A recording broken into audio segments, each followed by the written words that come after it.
Hola, buenas tardes. I am 𝗃𝗶𝗱𝗲, your Spanish tutor, and you're watching Language Fluent. Today, we're going to study el género en español, which means gender in Spanish. Please keep in mind that every language works differently, hence it is important to not learn Spanish by comparing it with any other language. For example, in English, we do not categorize nationalities, occupations, objects, or emotions into masculine or feminine. Okay, so we'll start with el género en las nacionalidades, which means gender in nationalities. Nationalities ending with the vowel O are masculine and those ending with the vowel A are feminine.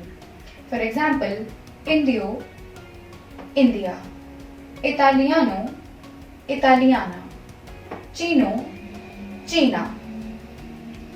If a nationality ends with a consonant, it is always masculine. To make it feminine, we add A at the end and we remove this little accent which is called tilde. For example, japonés, japonesa, francés becomes francesa, español, española, and Portuguese becomes portuguesa. Moving on to gender-neutral nationalities, which means they are used for both males and females alike. For example, canadiense, estadounidense, belga, costarricense, Irani, y croata. Now, two interesting facts about nationalities. When we talk about languages, in most cases we use the masculine form. For example, yo hablo italiano, yo hablo francés, yo hablo español. And when we talk about food, we use the feminine form. For example, la comida india es deliciosa, la comida china es muy picante. Now, we're going to study el género en las profesiones, which means gender in professions. Professions ending with the vowel O are masculine. For example, camarero, fotógrafo, cocinero, and professions ending with the vowel A are feminine. For example, camarera, fotógrafa, cocinera. Professions ending with consonants are always masculine. For example, profesor, traductor. To make them feminine, we add an A at the end. Profesor becomes profesora, traductor becomes traductora.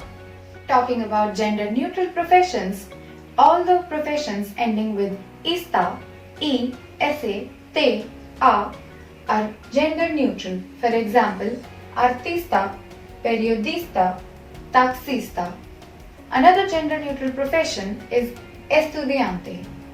Moving on to el género en otros sustantivos, which means gender in other nouns. Apart from a few exceptions, words ending with o, ake, miento, or, y ma always are masculine. For example, el cielo, el sueldo, el viaje, el traje, el pensamiento, el sufrimiento, el escritor, el traductor, el problema, el clima. Another categories that are always masculine in Spanish are los nombres compuestos, which means compound words. For example, el paraguas, which is the combination of two words parar and agua. Los puntos cardinales, which means the cardinal points, directions. For example, el norte, el sur. Los días de la semana, which means days of the week. For example, el martes, el viernes, el jueves, el miércoles. Los meses, months of the year. El julio, el diciembre, el abril, el noviembre.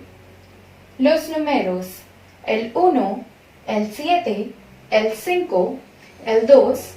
For the feminine form, all the words ending with a, ad, ed, id, ud, theon, sion, thon, ene, 𝗬𝗵 are feminine. For example, la botella, la maleta, la edad, la pared, la adalid, la solicitud, la profesión, la conversación, la razón, la provincia, la coincidencia, la costumbre, la certidumbre.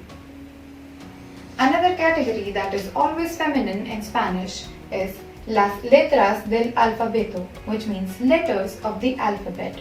For example, la B, la D, la F, la Z. Talking about exceptions, there are a few words that break the gender rules in Spanish.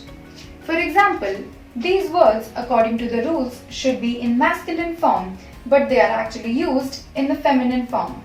For example, el cama becomes la cama, el mano becomes la mano, el foto becomes la foto because it is the shortened form of fotografía, which ends with a. El moto becomes la moto, which is the shortened form of motocicleta, which ends with a. El radio becomes la radio, which is the shortened form of radiodifusión, which ends with sion. Now, according to the rules, these words should be in feminine form, but they are always used in the masculine form.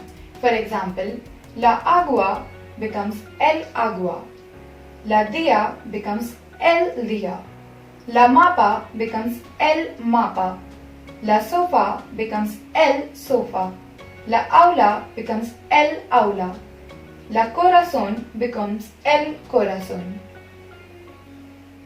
Alright, that's it for today. I hope this was easy to understand, and if you liked the video, give it a thumbs up and subscribe to our channel. Also, press the bell icon so you don't miss out on any updates from Language Fluent. And to register for our full course, you can fill the form. The link is in the description, or you can call on the numbers given below. Language Fluent also provides translation and interpretation services.